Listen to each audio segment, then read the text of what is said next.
sont très appliqués, donc on développe des instruments pour des chirurgiens. Nous développons les instruments à Polytechnique, qui est une école d'ingénierie. On a tout ce qu'on a besoin là-bas pour développer de l'instrumentation. Puis ensuite, lorsque l'instrument est prêt, on l'amène sur un site hospitalier, comme l'Institut de neurologie, le Centre de recherche du CHUM ou à Dartmouth College aux États-Unis. Ma spécialité, c'est au niveau du développement d'instrumentation optique pour aider les chirurgiens à mieux voir les tumeurs durant les chirurgies, donc à les aider à enlever complètement les tumeurs durant ces opérations-là.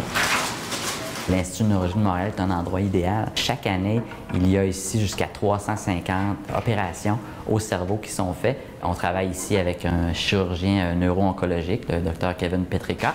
Le but, c'est toujours d'enlever le plus de la tumeur possible. Pour le cancer du cerveau, les cellules sont très invasives. Puis même si on arrive à faire un excellent travail à enlever beaucoup de cellules cancéreuses, elles reviennent souvent. Donc, c'est important de donner aux chirurgiens des outils afin qu'ils ou elles puissent voir des cellules cancéreuses qu'ils ne pourraient pas voir là, sans nos méthodes optiques. Le dénominateur commun de toutes les approches d'imagerie que l'on développe, c'est la spectroscopie.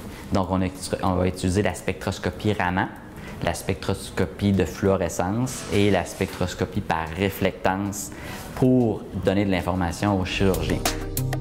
Pour l'instant, on attend que la caméra atteigne une température idéale, qui est une caméra CCD.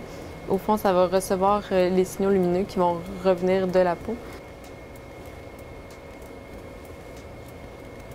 Dans le premier écran, on va voir les signaux qui sont non traités, donc avec l'autofluorescence. Et dans le deuxième, c'est après quelques traitements, donc pour avoir les vrais signaux Raman qui vont être spécifiques au tissu.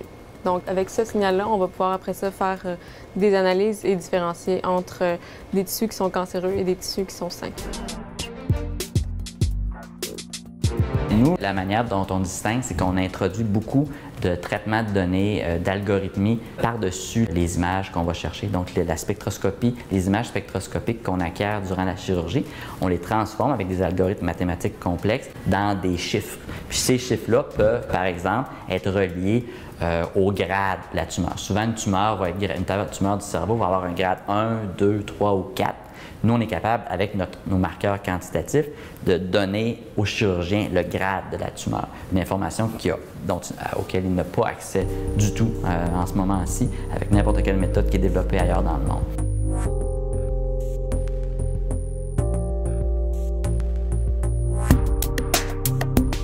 Mon nom est Andrane. Je travaille à la maîtrise en génie biomédical pour le professeur Frédéric Leblond.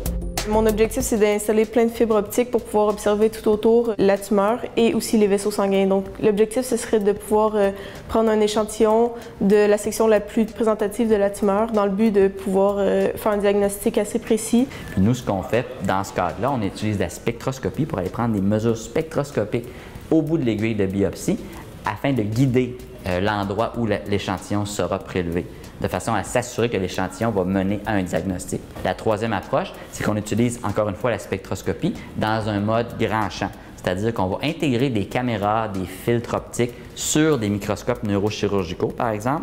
On va l'intégrer directement afin de donner aux chirurgiens des images avec un contenu d'informations moléculaires durant la chirurgie. Puis ces images-là vont être superposées avec les images optiques que le chirurgien a lorsqu'il regarde à travers son microscope.